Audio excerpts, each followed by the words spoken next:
Santana, ooh, I wanna have ya. Tanaka's Fakakta, Jag like Michael Waka, Polanco and Franco. Where'd you put your ass up? Get into first place. Check batting ball data and swinging strike rates. Raisins are shriveled grapes. Here's Adam's happy place.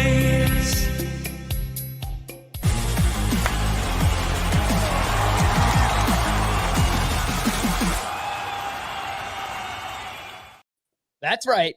Happy Kokomo Friday and welcome into Fantasy Baseball today on Friday, February 4th. I am Frank Stampfl, joined by Scott White. Scotty, our first Kokomo Friday of the year. How's it going, bud? I didn't know that. But yeah, no, that was nice. That was nice hearing that song again. It's always nice. It's always great to get a podcast started with Kokomo. A little spoiler alert. Well, we could have a new rendition of Kokomo coming soon. I'm sure we'll mix in the old one as well, but some updated lyrics, maybe. It's about time. Some It's Frank, about time. some Frank involvement in there. Let's. I'm excited. I'm excited to see how it turns out. We are not alone. Joining us today on the podcast, the mastermind behind the ATC projections, which you can find on CBS Sportsline as well as Fangraphs. Writer over at Fangraphs and Rotoballer. It is my good buddy Ariel Cohen. What's going on, Ariel? Hey, I'm doing great. Nice to be on the show on a Kokomo Friday. I love it. We had Groundhog Day 2-2-2-2. Can't beat that, huh? Cannot beat that. It's been a fun week. Interesting dates. First Kokomo. Things are ramping up. Even though there's no baseball season as of now, we'll see what happens. It's a complete mess right now. I don't want to talk about it. It's only going to upset me. But regardless, the show goes on. We are still prepping for fantasy baseball. There will be a season. We just don't know when it's going to start. Make sure you follow Ariel on Twitter at ATCNY.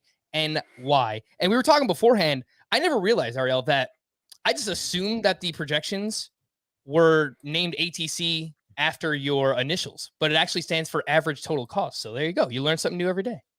Yeah, well, it stands for both. My initials are ATC, but yeah, I took an economics term, and you got that picture here in the background here with the normal distribution, and I don't know, it sounded geeky enough, so I stuck with it. What's your middle name? I was just going to ask that. Is it Tiberius? It's a transliterated Hebrew name, Tzvi. It means deer. So whatever. T sounds like a proper Tom. Terrific. Sounds like a great name. All right. All right. We're gonna steal your identity now. Ariel T. Cohen. All right, so today on the podcast, we are going to identify risk in projections. We'll talk more about that. And then later on, we'll do the ATC projections versus Scott White's rankings. And I love doing this. We did it last year as well. Scott hates projections, so we're going to have a lot of fun with it. And Scott, would you like to remind the people why you hate projections? I don't. Gosh, I wasn't prepared to answer this. I'm sorry, bud. I don't like the idea of specifically building rankings off projections, drafting off projections, because you're reducing a player's range of outcomes, which in the case of some players can be very wide, and you're reducing it down to a single stat line. That's, maybe it's the most likely possibility, but there's only going to be one possibility. So I don't see a lot of practicality to them. But Ariel's had a lot of success with them, so I'm not trying to undermine the success here. Yeah, he sure has the most accurate projections 2 years in a row, according to Fantasy Pros. Ariel, what would your retort be to that when someone's looking at projections and trying to figure out how to use them for fantasy baseball purposes? Correct me if I'm wrong, but the projections are a median projection. So that's like a 50th percentile. And obviously within that 50th percentile, there are ranges of outcomes. Yeah. Well, first of all, if you're doing a ranking or if you're giving analysis on players, you're really doing your own projection yourself, right? You might not agree with how it came up, and we're taking a 3-year weighted average and we're using some velocity to project performance. You might not agree with how that's done. But if you're saying that I rank this guy higher than this, you're projecting some kind of production off of one guy versus the other. So, I kind of think it's just a different process on your end, more human eye than automated. It's a nebulous projection as opposed to a very specific singular projection. Yeah. And the good thing about ATC, though, it's not exactly a singular projection because ATC looks at a bunch of other projections who all have different ideas. Some of them are manual projections where people come and they type in what they think and do stuff in a ranking sort of way. Some are, the bulk of it actually, are automated projections underlying. And it gets a nice average based on the wisdom of the crowds, based on a lot of different opinions. And not only do you get the average of ATC, but my new risk metric surrounding them give you a flavor for how different the projections are from one another. So I kind of like ATC as a middle ground of taking the automated stuff, but taking the manual stuff and giving you a best of both worlds. Yeah, and this is really the other years I dove into the projections. I didn't really I haven't really learned about how projections are made, like the nitty gritty, but I've learned more about it this offseason, and people are literally projecting playing time, and then within the playing time, they're projecting the skill stats per plate appearance. So basically, whatever Mike Trout, I'm going to completely butcher this, but obviously he's going to be ranked above everyone else, like however many home runs per plate appearance, and they input all of those for each, and then it spits out a number based on what that skill is and over the course of however many plate appearances are projected for said player. So I've been trying to learn more about it because I feel like I should. I host a fantasy baseball podcast, but Ariel, you spoke a little bit about it. Explain more about the ATC projections, maybe what you're pulling from where. Obviously, you mentioned that this is an aggregate of different projections, and we have all these different projection systems over on Fangraphs. When you look at a player page, you could see ATC, you could see the BAT X, you could see steamer projections, you could see Zips projections, all these different projections. Which ones are you using, and maybe which ones are weighted in different directions more than others? Well, I'm actually not allowed to say exactly what projections are in ATC. I can tell you all the Fangraph stuff are in ATC, plus a bunch of other free ones you might get over the internet. And yeah, the nice, see, most people who do aggregation just take a straight average and say, all right, I'll take 4 sources and we'll just add them up and divide by 4. And that's the projection. But ATC is smarter than that because some projections do a much better job projecting homers, and some projections do a much better job projecting stolen bases or pitcher strikeouts. Why in the world would I want to use the same weight even for everyone if I know historically one has performed better? So what I do during the off season is I review what projections over the last couple of years have performed better than the other in a certain statistic.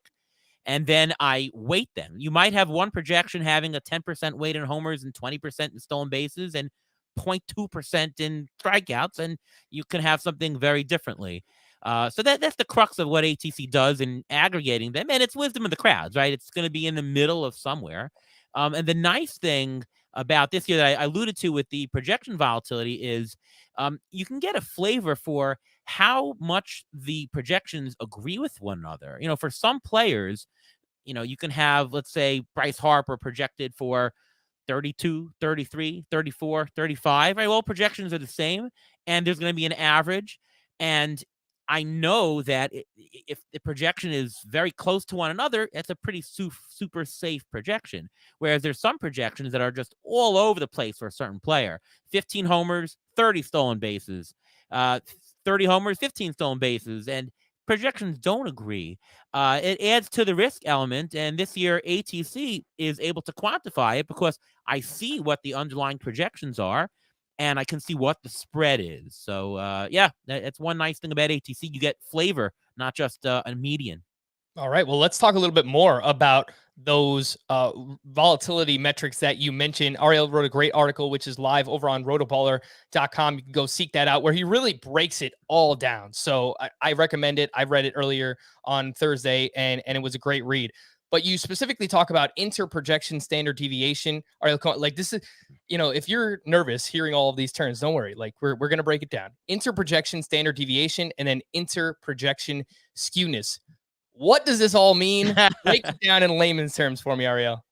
Yeah. So, standard deviation is talking about how different. I mentioned how different projections are.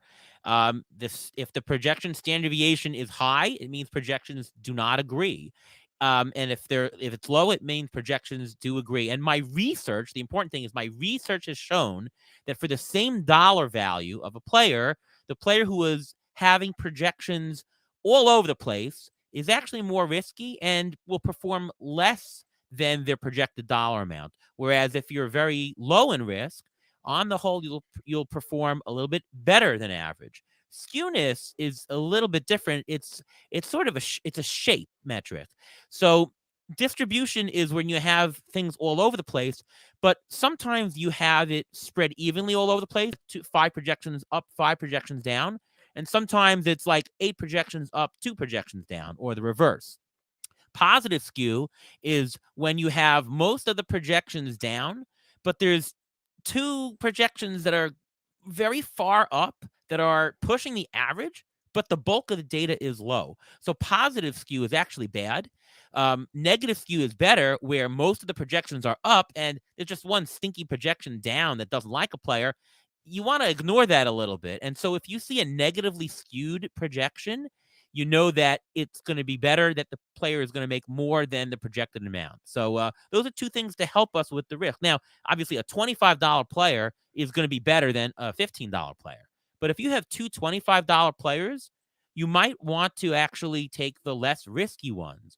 Or I can say this as follows. If you take a very risky player early on, maybe take a less risky player later on. And this helps you paint the picture as to some of the parameter risk of the player. For example, Jacob deGrom is projected as the highest ranking pitcher according to ATC projections. However, the inter-standard deviation is 7.38. And just looking at the other starting pitchers up at the top, that's one of the highest. That's one of the highest. And that makes sense because obviously there is a little bit more risk, not a little bit, quite a bit of risk involved with Jacob deGrom right now. Scott, how do you typically handle risk? Obviously, when drafting, I feel like, our normal takeaway would be, avoid risk early on and then maybe take more risks the deeper we go into the draft. But how do you do it when inside of a draft, when actually drafting? I mean, that's the most basic premise. You just said it is, it's more important to make the early round picks stick, to make sure they count. Is there a chance that this riskier guy that you're passing up could be better? Well, sure it is, but missing out on that isn't going to cost you the league in all likelihood. Bombing with your first round pick very likely will cost you the league. And that second round pick, third round pick, fourth round pick, it depends on the size of the league and the format and everything. When it does become worth taking a shot at upside, gambling a little bit with the pick. But basically, toward the end of the draft, the middle to late rounds, let's say, I kind of want there to be a fair amount of risk with every pick because I want to hit big and hope to get early round production from those guys. And if you're playing it safe, you're not going to. You're settling for mediocrity. Yeah. The old fantasy adage says you can't win your draft in the first round, but you could certainly lose your draft in the first round. Go ahead, Ariel. Yeah, I'm going to say that, I agree with you. And so what I said earlier about risk being bad, that's true early on, and I agree with you that riskier is better later on. So for earlier rounds, I might take my guys who are colored in green for risk, but later on, I might actually look for the riskier ones and say, you know what? I'll take a more risky one than a safe one because that player could potentially give me upside. And so ATC projections can help with that. If you look at a high amount, later on, that sounds like actually a better pick for me. And I do like that your system accounts for all these different variables. It's not just lining up players by median projection and, okay, this is the order you should draft them, because that's what I feel like projections are often reduced to. And I think it's limiting, but with your color coding and all those different variables that I don't remember the names of, it definitely makes it a much more useful and practical tool, I think. Yep. So when sorting through the ATC projections over on Fangraphs, you'll see on the right side, inter-SD, inter-SK. Again, that is the inter-standard deviation and the inter-projection skewness. the lower the inter SD, the better in terms of early round players. You don't want that number to be high when drafting just when drafting players early in your draft. 6 of the top 12 hitters I noticed in inter standard deviation are prospects, which makes sense because we don't really know how to project prospects. Maybe as we get closer to the season, we'll see who's playing in spring training, who has more of a chance of breaking camp with the team, so on and so forth. So obviously those are harder players to project. And then 3 of the top 6 highest pitchers in inter-standard deviation are Justin Verlander, who we'll talk about a little bit later on, Shane Bieber, and Jacob deGrom. And it makes a ton of sense because those are all pitchers that come with inherent risk. Obviously, Verlander, 39 years old, coming back from Tommy John surgery. Shane Bieber dealt with a shoulder injury for much of last season, returned. The velocity was down. Jacob deGrom, we talked about him quite a bit as well. As you mentioned, Ariel, the negative inter projection skewness is better in terms of risk here. Pitcher projections being pulled to the downside. John Gray, who I noticed, Chris Sale, and Max Scherzer hitter projections being pulled toward that downside. Andrew McCutchen, Gavin Lux, Brian Hayes, Luke Voigt, Cody Bellinger. Bellinger is an interesting one too, because it's like he's probably one of the hardest players to project right now, right? Just based on like last season, former MVP, we don't really know what's going on with him. So does that make sense? The pitchers and the hitters that I brought up in terms of the negative inter-projection skewness, does that make sense? Yeah, no, I think so. I mean, it's nice when what you think is going to happen with the metrics turn out actually to happen with the metrics, and that sort of validates it for you. But yeah, no, I agree. I mean, you mentioned like Chris Sale. Chris Sale has upside. I mean, he's got that Cy Young type thing, and he could be a league winner this year. I really think. I mean, if he it's health. Health is the thing, and cutting down the walks that he came back with last year. He can be a nice thing, and it's nice to see that ATC is showing that potential for upside. All right. Well, just because a player ranks highly in these metrics, Ariel, doesn't mean that you should avoid them, right? I mean, obviously, like we've talked about it, but early in drafts, you want to be more wary of that. Jacob deGrom, where are you at personally? So he ranks first in terms of projected dollar amount by ATC projections. But does that mean you would actually draft him as the first starting pitcher off the board? Yeah, I think if it's my only league of the year, I would not want to roster such a risk. It's like a binary risk. He's either going to be good or he's going to be a 0. And to me, a late second round pick, oh, wow, I really don't want to put eggs in that basket for him. But I'll tell you, if I was going to play in a couple of leagues this year, maybe I'll get myself one day Jacob deGrom share, because if he does hit, then you're golden. And if he doesn't, I got 4 or 5 other leagues that I can play on. So I think that's how I would treat him.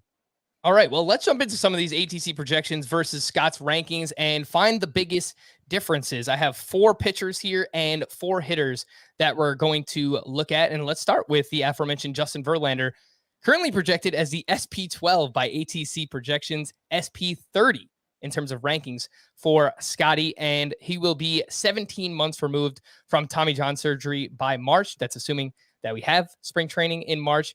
And like Cody Bellinger, I just have to imagine projecting Justin Verlander right now is probably one of the hardest things to do for fantasy baseball purposes. He turns 39 years old on February 20th, and projection systems have him for between 141 and 185 innings. So again, we're seeing that projection kind of all over the place here. Ariel, you personally, how are you handling Justin Verlander, who has an ADP right around 100? So you could wind up with him as your SP2, maybe sometimes as your SP3.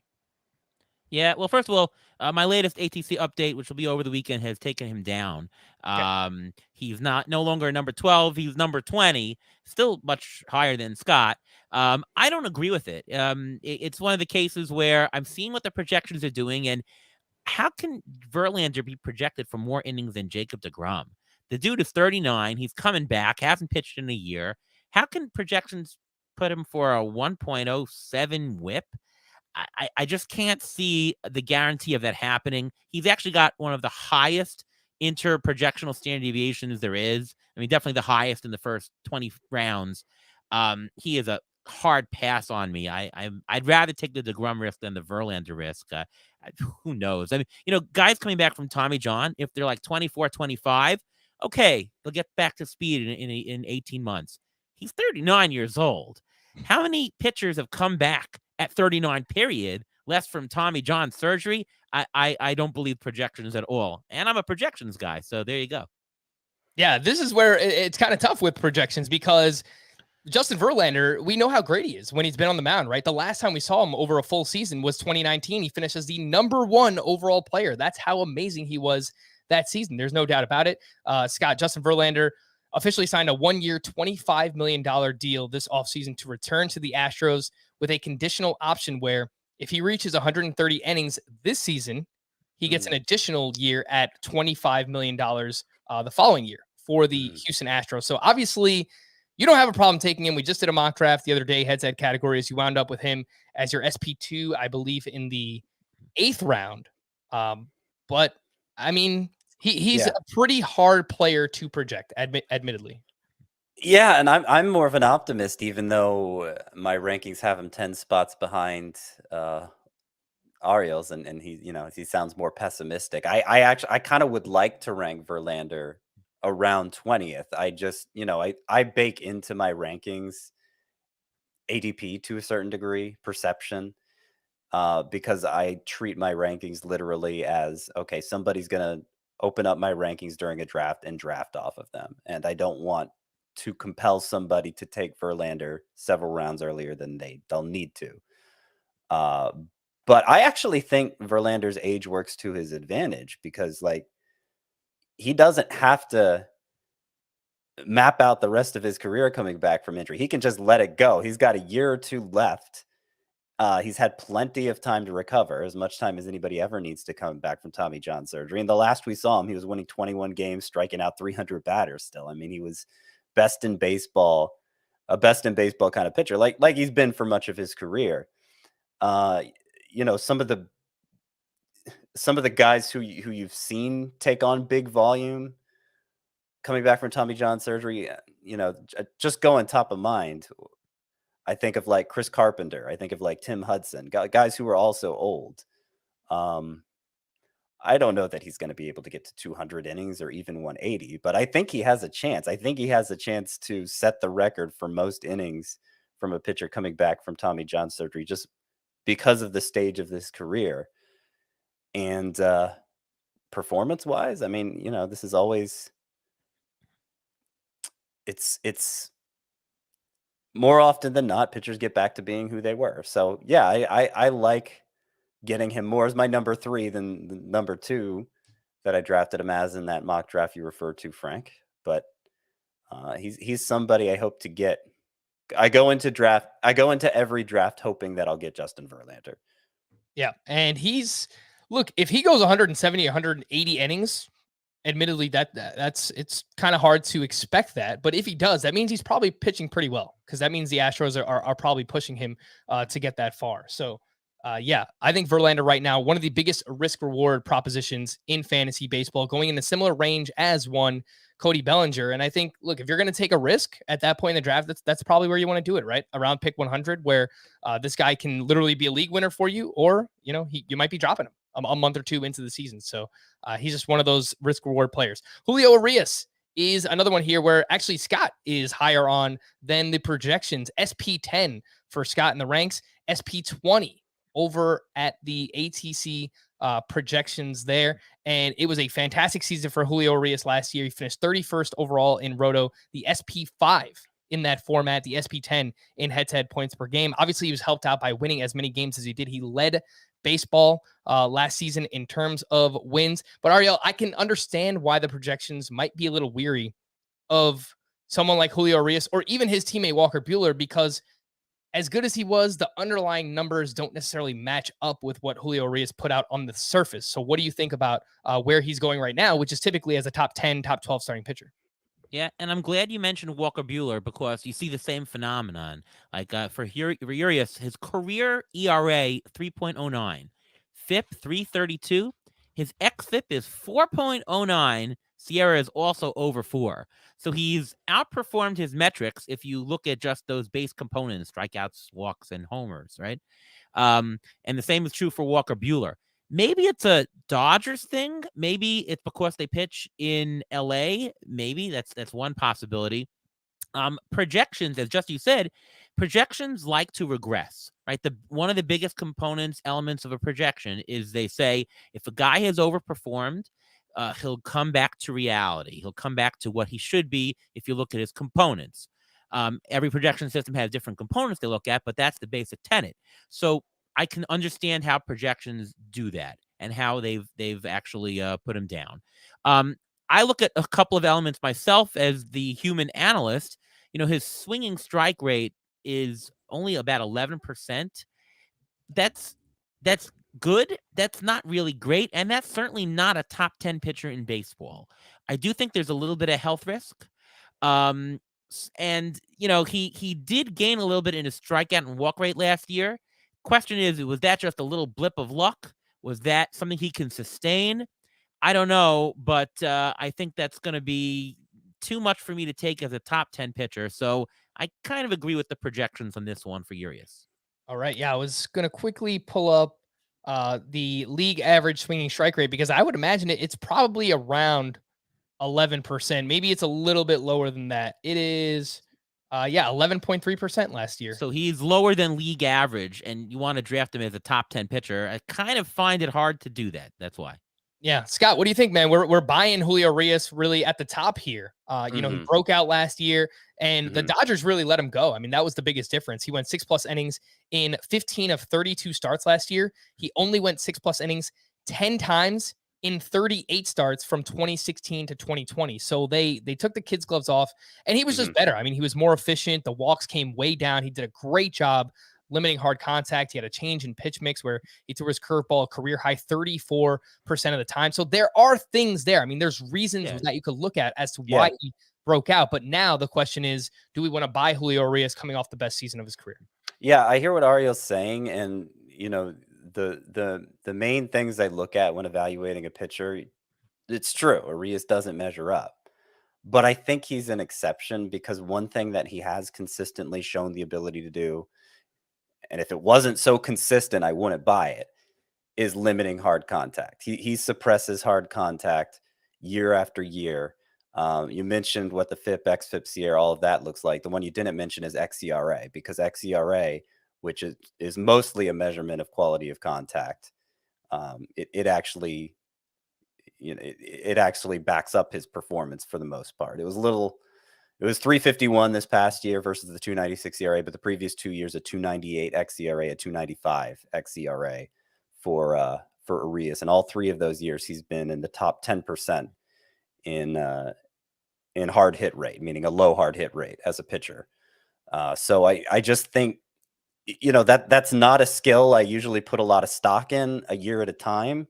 But when there's that kind of track record, I'm inclined to believe it. And then, of course, having the Dodgers as the supporting cast there, and he was the only 20-game winner in the majors last year. That kind of moves him ahead of some of the others I might consider in that top 10 range. Sandy Alcantara, who's, of course, on the other end of the spectrum in terms of supporting cast, or like Lucas Giolito or Aaron Nola. I prefer Urias. And I'm pretty sure that the projections don't love Sandy Alcantara either. They have him 2, 4, 6, 8, 10, 12, 14, 15, SP 15. All right. So it's not awful when it comes to Sandy, but I could see why. I mean, again, they're waiting the past 3 seasons for Sandy, and he really just broke out last year. He's been good the past couple of seasons, but last year was where he really took the big step. Ariel, just putting a bow here on Julio Urias, I think it's fair to say that projections struggle with a pitcher like this, where he relies on limiting hard contact as much as he can. And that's maybe why he can outperform the underlying ERA indicators, XFIP, Sierra, whatever you want to look at. Is it fair to say that the projections kind of struggle with a pitcher like this? Yeah, we saw that all the years with like Kyle Hendricks, who control pitcher, not a lot of strikeouts, but he does limit hard contact. But it is a blind spot of projections. On the whole, players do tend to regress. So the question is, how much do you buy of regression? How much do you buy of he can sustain the going above and beyond his components? I'm going to say that it's half and half, or even if it's not half and half, it doesn't matter. I'm not going to buy him in the top 10, right? If you want to tell me that he's a top 15, top 20, okay, but I'm not spending a third round pick on him. The other thing is, especially homers, he has a career 8% homer to fly ball ratio. I kind of think that's fluky. I don't think he can control that. Right? Fly balls go up. We've seen that pitchers have hard time controlling whether it goes over or not. And he is not a full fly ball pitcher, but he's got a fly ball rate over 40. So I can see, maybe it's not going to affect his whip, but I can see a little bit more to give in the ERA. Like, I don't think he can go sub 3 for an extended period of time, even if he does control a lot of the stuff better than others. Do you suspect, because I certainly do, that the introduction of the new baseball last year, which wasn't even wholesale, it turns out, it was kind of intermittent, the use of the new balls, but we saw the way the ball carries, the way fly balls behave, we saw it change. So we're not seeing as many of those pop-up home runs that, a ball goes in the air, it has a chance of being a home run pretty much always, right? I'm hopeful that's not the case anymore. And if that's not the case anymore, then it does seem likely that certain pitchers would be able to control how often a fly ball is a home run. Yeah, I agree with that, actually. And that is an argument for Urias, that the ball did affect him. I think that is a very good theory.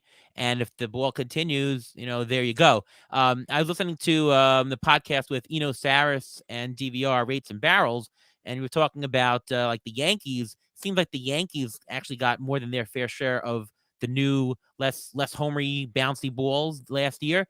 I'm sour on a guy like DJ LeMahieu, who maybe he was a product of that ball in 2019, and last year he wasn't. Maybe last year is more of the truth to him, and if the ball continues, maybe sour on him. So that is a point in favor of Urias. If the ball continues, that will help him.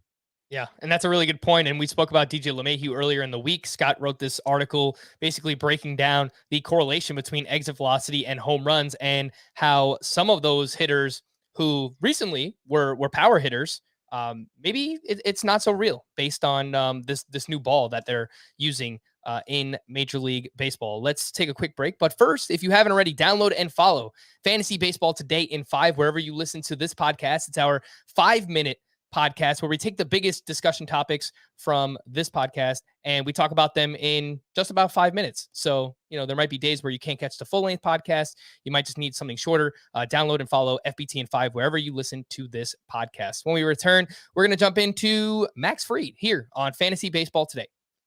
All right, so let's talk about Max Fried. And Scott, I thought just in general on this podcast, like we like Max Fried. We have him ranked inside the top 20. Well, ATC likes him a little bit more. SP11 as of now, projected for ATC, SP20 for Scott. I moved him recently just inside my top 20. I think he's 18 or 19. He's right in that range. 3.04 ERA last year, 1.09 whip, just under a strikeout per inning. All of the underlying numbers basically line up with what Max Fried, maybe a little bit of regression coming for him. But yeah, he was great. I mean, you want to talk about another pitcher, another left-handed pitcher who did a great job limiting hard contact and going deep into his starts.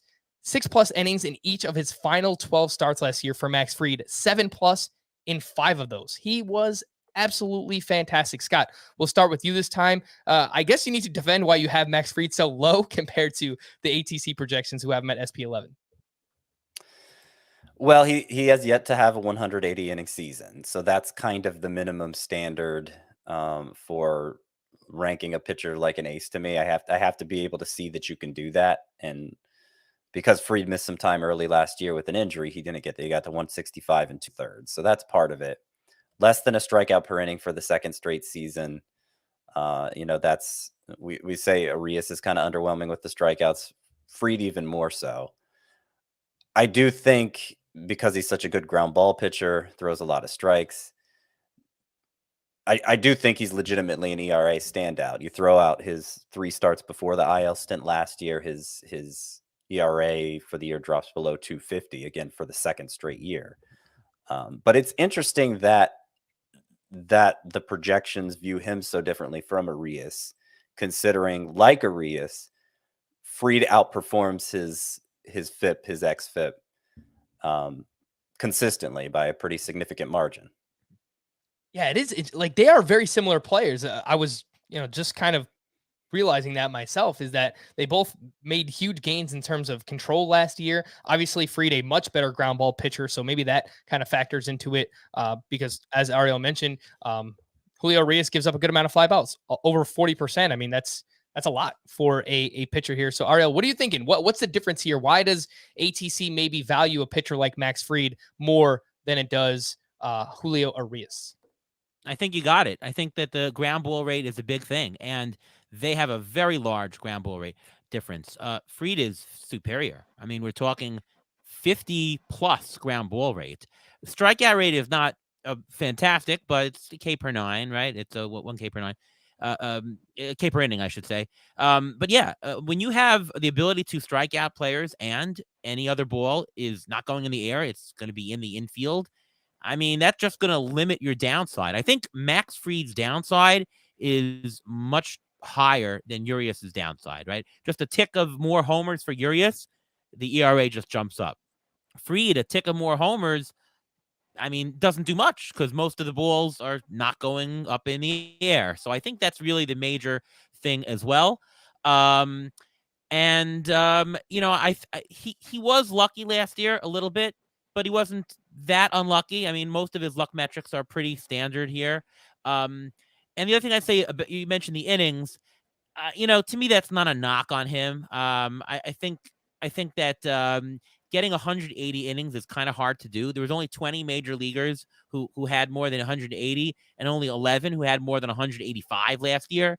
So the standard of health is no longer the 200 that we had, and I think the 180 doesn't bother me as much. He's kind of the anchor for the team now. I mean, he won a World Series, so no reason why they wouldn't push him full throttle. I think he's very low risk, and I kind of like Max Fried. Yeah, we know very well in this podcast that he won a World Series with the Atlanta Braves. It's been a great Scott. Great past 6 months for Scott between the Atlanta Braves and, of course, the University of Georgia taking it home there for good old Scotty. Scott, who would you rather have? Julio Urias at pick 30 in the 3rd round, or Max Fried at pick 66 going in the 6th round of 12-team leagues? I haven't had an opportunity to draft either yet, so I can't lean on that for my answer. Let me see comparatively where I have them ranked.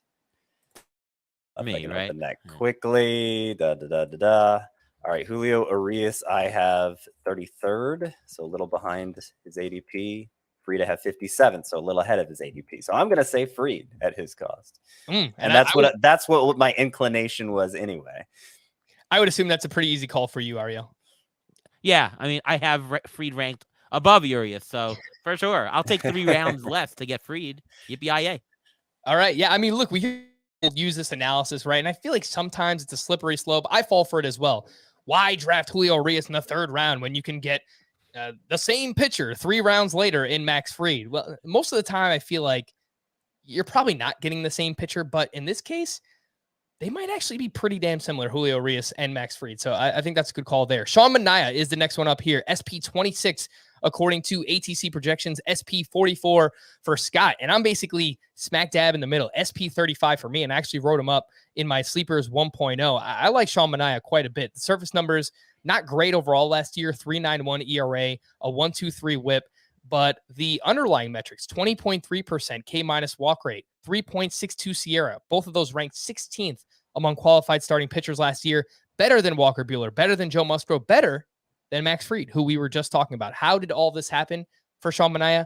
Big velocity jump. Can he maintain that year over year? I think that's probably the biggest question mark. But his fastball and changeup jumped 2 miles per hour. The curveball up 5 miles per hour year over year from 2020 to 2021. Ariel, we'll start with you. What do you like about Sean Manaea? Yeah, I don't like him as much as my projections indicate, but I do like him quite a bit more than Scott does, I think. Yeah, it's really the strikeouts. I mean, he struck out 194 batters in less than 180 innings. The ERA under 4. I kind of think that he was a little bit lucky. I mean, if you look at his BABIP, if you look at the difference between his ERA, Sierra, FIP, and all that, he was somewhat unlucky. Unlucky plus great strikeout rate means for a good combination. ATC shows him as SP 26. I think I would take him a little bit lower than that. I don't want to grab him all the way up in the 10th round, But if he slips another 2-3 rounds, I'm fine with grabbing him as my SP3 high 4-ish, you can say. All right. Yeah, we actually just did a 15-team roto mock draft before we hopped on this podcast, and I wound up with Sean Manaea as my SP3. I had Sandy Alcantara and Freddie Peralta as my SP1 and SP2, and I think in a 15-team league, that's fine. I probably want a little bit better of an SP3, but I like Manaea, so it's fine there. Scott, I think the biggest thing that we have to answer, again, along with the velocity, is can he maintain these strikeout gains, right? So 12.3% swinging strike rate for Manaea, 9.7 K per nine. Both of those were far and away a career high for him. Can he maintain that? That's the biggest question mark. But if he does, then you have a potential steal in your hands. Maybe he can perform like a top 30, like a top 25 starting pitcher. And right now he's being drafted outside the top 40. Yeah. Anytime you see a pitcher who's been around a while do something he's never done before, that we see the velocity tick up, we see the strikeouts go up. I really want to see him sustain it for a full season. And he got hit pretty hard in the second half. His ERA was 4.92 in his 14 second half starts, which, for a more established guy, that wouldn't mean much to me. But for somebody like Manaea, who, broke through as something more in the first half, I'd like to see him finish stronger than that. I'm fine taking him, in the Nathan Eovaldi range, which is where I have him ranked. But I certainly don't want to make him any kind of priority for me on draft day. It's just, I don't think there's enough upside to justify that. I think what's so interesting about Manaea, which you mentioned, is he's being devalued, right? Like, so he's not being drafted like he broke out. He did technically, based on the velocity and the strikeout gains, but he's not being drafted that way. He's still, I believe it's SP 46 in ADP right now. You mentioned the second half, 4.92 ERA. That comes with a 3.58 xFIP and a 3.50 Sierra. So 10.3 K per nine, under 2 walks per nine. He gave up a lot of hard contact. I mean, that's the biggest issue. And looking into his pitch mix, he throws way too many sinkers, like 60% of the time. It's like, nah, it's got to go. So we'll see what happens, like where he's traded. I think maybe he goes to another team. They could change up his pitch mix a little bit, rely maybe on the changeup, on the breaking pitch a little bit more. And if he does that, then could be looking at a true breakout season for Sean Manaea. But I'm cautiously optimistic on him. Yeah, but I think that with Sean Manaea, I'm not counting on him when I'm drafting him that where he's going in the ADP for a big breakout. Like, I think he's going to return enough of a marginal profit and give you the bank of strikeouts. Like, I'm okay with it. If I'm drafting him as an SP4 and he's giving me close to 200 strikeouts, I'm okay with getting the couple round bargain, even if he's not going to be a stud pitcher, right? I'm comfortable making little increments, and I think Manaea does that enough. Yeah, look at the ERA projections for all 6 that are over on Fangraphs. He's between 3.65 and 3.75 ERA. It's not spectacular, but man, that's totally serviceable as like your SP3 or SP4. So I'm about it. I'm about Sean Manaea this upcoming season. Ryan Mountcastle, this is going to be a fun one, who ATC has as the outfielder 21 right now, and Scotty has as the outfielder 38. It was an awful April for Ryan Mountcastle last year, but from May 1st on, he had 266, 32 homers, 82 RBI with an 853 OPS. Plate discipline, not fantastic during that time, below an 8% walk rate, over 26% strikeout rate. And on top of all that, we now have the park dimensions changing in Camden, where they're pushing back the left field walls quite a bit. Derek Carty over on Twitter, which if you're listening to this podcast, you should follow Derek Carty. He does fantastic work. He had this long thread breaking down just how much this means for right-handed power, and he's pretty worried. So, Scott, any other reasons why you don't like Mountcastle and you have him ranked this much lower than ATC? So what was ATC? Outfielder 21, and I'm 38th. Yeah, I'm totally comfortable being the low guy on Mountcastle. There seems to be a lot of enthusiasm for him among fantasy analysts, and even before those changes were announced to Camden Yards, the dimensions to Camden Yards, I didn't really understand it. He hit 33 home runs last year. He provided some power. there is no other skill here that I see for him to fall back on if he doesn't provide a big home run total. And he's not really equipped to hit that many home runs in the first place. Average exit velocity was 45th percentile. The plate discipline is horrible. He's in a bad lineup. RBI runs aren't going to be there. They weren't last year, even with him hitting 33 home runs. And now, suddenly Camden Yards is transforming into maybe the worst park.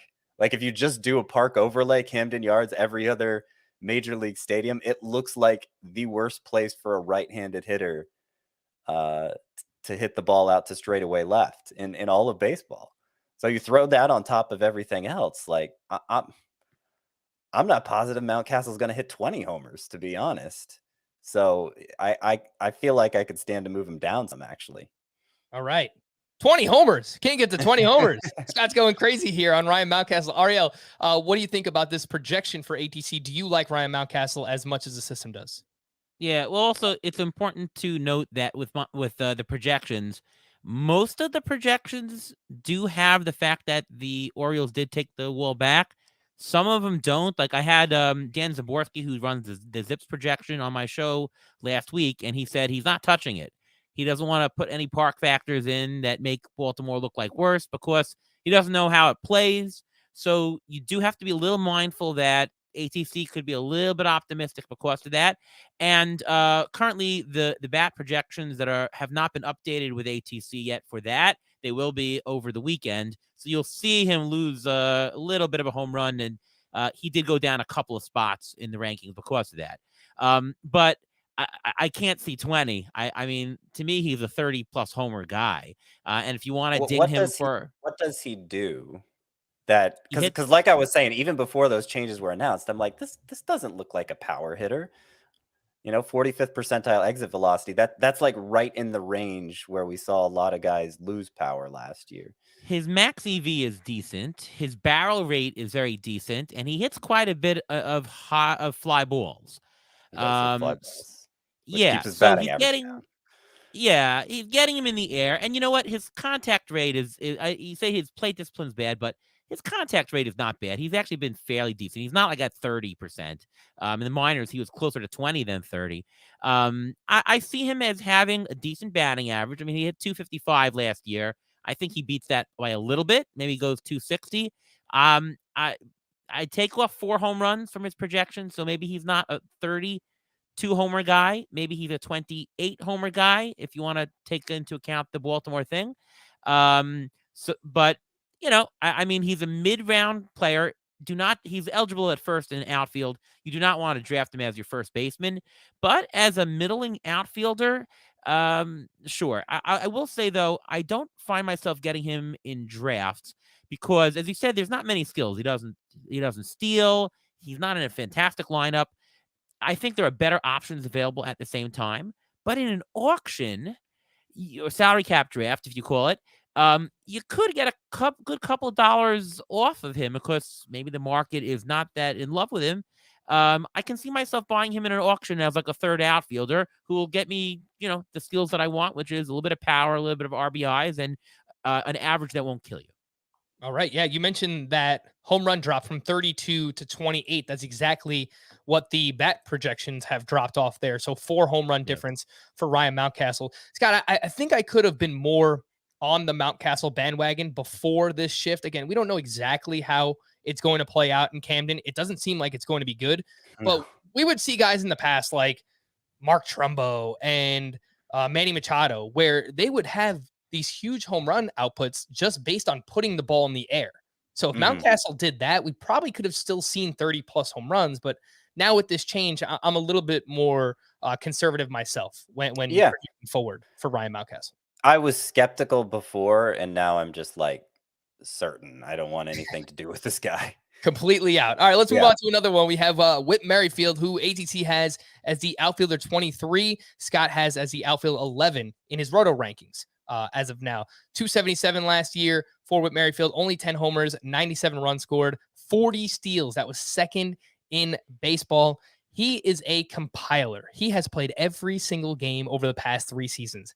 That is crazy. That is completely unheard of. The fact that this guy is an Iron Man in today's day and age when it comes to baseball. He turned 33 in January. I guess really what the projections might be worried about here is the fact that his rate stats, they're not great. He needs a lot of games and a lot of plate appearances to get to these totals. That's why I'm kind of worried about Whit Merrifield myself.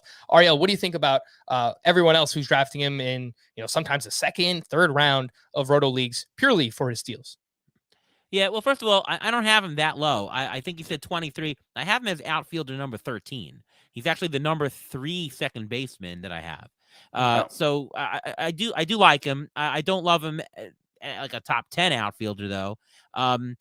There's a lot of risk to him. I mean, you mentioned he's played every single game and his value comes in that. It's hard to project more than 600 at bats for anybody. I mean, he is actually the number 1 projected playing time person I have. I have him for 606 at bats. You don't find projections projecting him because things happen. Today in baseball utilization, there's people who shift around positions, take a day off, go over there. There's no more Cal Ripkins. It's hard to really pencil in that. And if his value comes from that, there's a risk in drafting him if, hey, he misses some time and you are counting on that time. I do think that we've seen, though, with him that when he's on the field, he's been fantastic. Certainly, if you've drafted him in any of the last couple of years, he has, since 2017, he's had over a $25 rotisserie value in every single year. It's only risk of playing time for me. So I'm not opposed to drafting him where he is. And you get the full steals. You do have to watch out, though, because if you are counting on him for steals and he bucks because he gets injured, you have a hole. So you might have to pad yourself a little bit more with steals than you think. But he's somewhat safe, and he's been very safe for the last couple of years. Scott, I have no reason to believe that Whit Merrifield is going to get hurt all of a sudden and not play as many games as he always does. But I just feel, a player that is 33 years old now, like anybody could be prone. Like, you're healthy until you aren't. I'm not going to say that it's going to happen, but someone who relies on this much volume, you're always at risk because you never know. Anything can happen. The problem here is, in Roto drafts, I find myself deciding between Whit Merrifield and Starling Marte. Marte is basically the opposite, right? Like you could basically pencil him in for at least one IL stint per season. So, I can't really make the case for one and not the other because it seems hypocritical. Yeah, for me, I'm kind of intentionally ranking them a little lower than the consensus. I feel I don't know if that's actually true, but that was my intention because as I've talked about many times on this podcast, I'm making it. It's my intention this year to not be intentional about stolen bases, meaning I don't want to sacrifice in the other categories for the sake of stolen bases. And considering those two are both being drafted like elite players, even though they might not hit more than a dozen, best case scenario, 15 home runs. I just don't know that I need that big glob of steals that early. I'd rather pick it up piecemeal, almost unintentionally over the course of an entire draft. Yeah. Fun fact about Merrifield, he actually led all of baseball in doubles last year with 42. Tied with Bryce Harper, with JD Martinez, and Heimer Candelario as well. Watch out for Candelario. If those doubles turn into homers, you got something there. All right, Ariel. Take some notes. Doubles they help in points leagues. Obviously, we'll be facing off here in the top. Oops, I shouldn't have said anything, Frank. Don't worry, I like Candelario a little bit myself as well, especially in lineups that are deeper there, like that one is. Let's take a look at Tim Anderson, who is the 4th shortstop for ATC and is the 13th for Scotty. This could just be a product of the shortstop position being as deep as it is.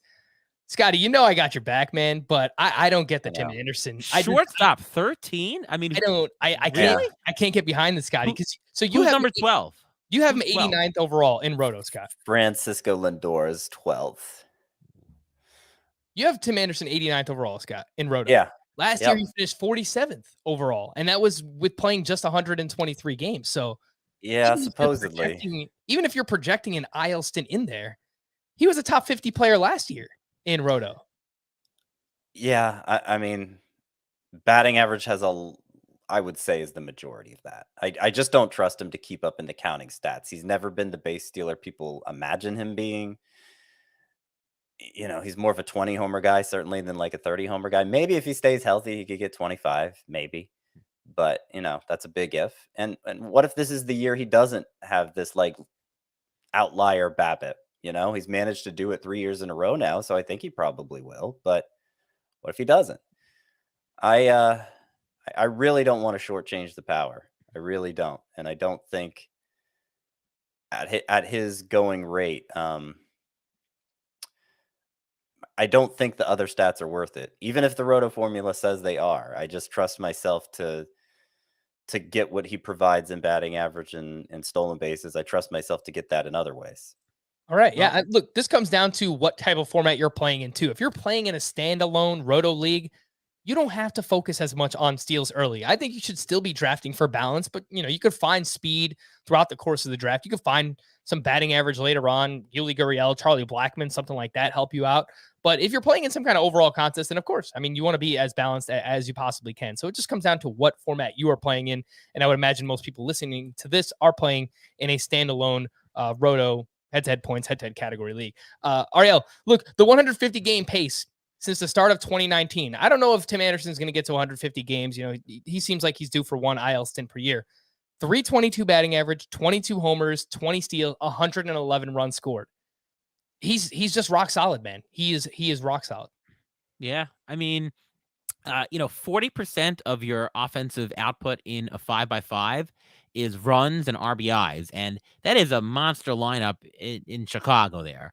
He should score 90 runs easily. He could close his eyes and score 90 runs as well. In a points league, less valuable. In an OBP league, less valuable. But in the standard 5x5 Roto, he has all there. And I'll tell you one thing also. He's a many paths to value player. He's got plenty of steals, plenty of homers, plenty of batting average. Like if something goes wrong somewhere in one category, he can make it up in the other category. If he sells out for power and the average goes down, he'll make up the value. Let's say he sticks with the average and the homers go down, he still has the value. He doesn't steal as much, okay, but he'll score more. I think that there's just enough ways for him to make the value that he's super safe to take that you can bank on. Like, what do you want to do in the first 3 rounds? You want to bank on stats? You want to bank on value? I think he's uber safe to do it, and he's in a great lineup. It's just everything positive. I don't see any knock on him at all to shoot. I'm sorry, Scott. 12?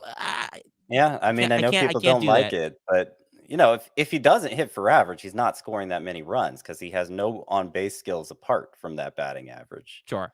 And everybody you draft early has a chance for 90 runs, right? There's probably a couple exceptions there, but I don't know.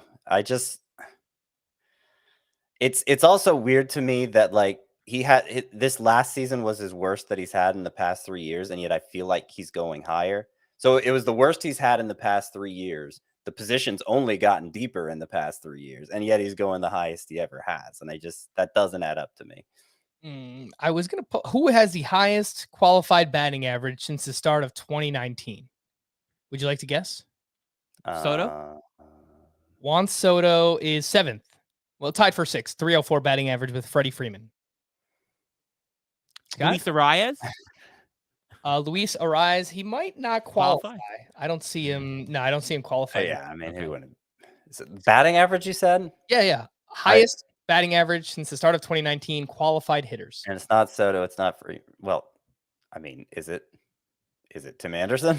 It is Tim Anderson, 322 batting average since the start of 2019. So I just kind of buy it, Scott. Like, I know he relies on this big BABIP and he hits a lot of ground balls. And look, if he ever lower the ground ball rate a little bit, maybe some of those turn into home runs. Maybe he can push 25 home runs. I wouldn't project it myself. I'd say 2020 is a fair projection for him with a lot of runs and a 300 plus batting average. And I think that is a really, really valuable player in fantasy baseball. Let's wrap up with this last one here. Josh Bell, who ATC has as the 8th first baseman, and Scott has down at 14. This could be another predicament where first base is actually is pretty deep, especially within those top 14, top 15 first basemen. He was awful in April last year and then turned it on May 1st until the end of the season. 279 batting average for Josh Bell, 25 homers, in 865 OPS. We won't have to worry about Ryan Zimmerman. I don't think it's a great lineup, but obviously Juan Soto is part of it, so it's at least pretty good. And of course, my guy Lane Thomas is leading off there, so there's going to be plenty of RBI opportunities for Josh Bell. Ariel, tell us why you are.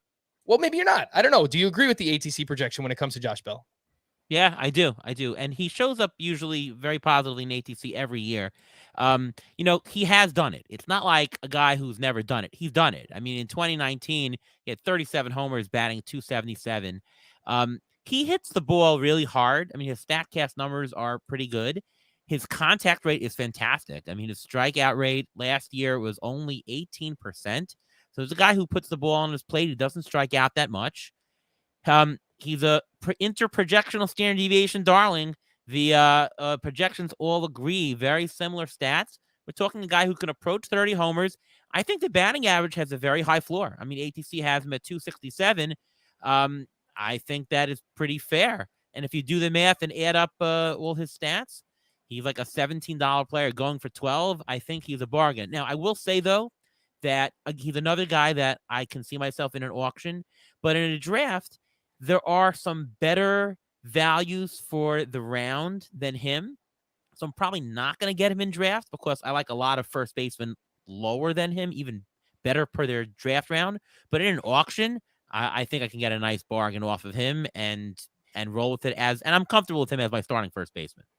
All right, Scotty, you have, just looking at this, you have Josh Bell, again, your 14th ranked first baseman behind Ryan Mountcastle, who you poo-pooed as much as you did before, and behind Ty France as well. What's going on, man? No love for Josh Bell?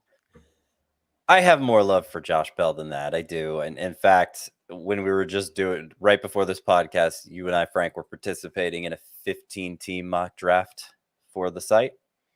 And I was highlighting players during that draft that I wanted to adjust in my rankings. And the one first baseman I highlighted was Josh Bell. Because, I want to get him up ahead of Ryan Mountcastle for sure. So I can at least move him up to 12th. I don't know. So the next three ahead of that are Jake Cronenworth, Max Muncy, and Rhys Hoskins. I don't know that I can move him ahead of any of those. I mean, Muncy obviously is a big question mark there with the elbow. Yeah. Is he going to play at all? I've already moved him way down because of that concern, and so would I absolutely take Max Muncy over Josh Bell? No, I mean it very much depends on the circumstances, but and then obviously Cronenworth has that triple eligibility that makes me want to, just in terms of an overall ranking, lean toward him over Josh Bell, but. Yeah, I mean, if you just look at the numbers from May 1st on for Josh Bell, and April was a wacky month for hitters across the entire league, so I think it's reasonable to do that. Then he was certainly must start from that point forward, and especially by the end of the season, he was playing every day as well. Plus, he has a fantastic theme song here on the podcast, so take it away.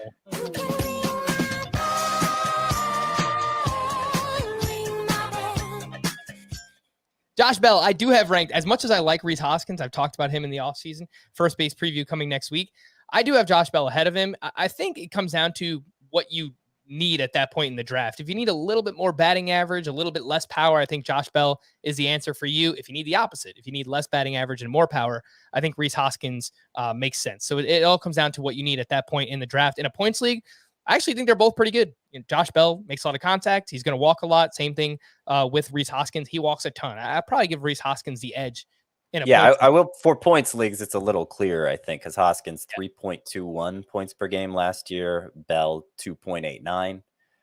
I don't know what if you eliminated May. I mean, if you eliminated April, I don't know how much that would change for Bell. But just season long average, Hoskins has a clear advantage there. All right, so that'll do it. ATC projections versus Scotty's rankings. We had some fun there. Make sure you follow Ariel on Twitter at ATCNY. Again, the man behind the ATC projections, which you can find over on Sportsline and on Fangraphs, a writer as well for Fangraphs and Rotoballer. Ariel, we appreciate your time, buddy. Oh, thanks so much for having me on again. Great to talk to you guys. Yeah, looking forward to Tout Wars. Unfortunately, we'll be doing it online again this year, but Yeah. I look forward to, the first intermission when you and I have no players, and then we're just duking it out for all the players in like the second half of it. So It's going to happen. yeah, that's what happened last year too. So I'm looking forward to it. For Scott and Ariel, I am Frank. Thank you all for listening and watching Fantasy Baseball today. We'll be back again on Monday. Bye-bye.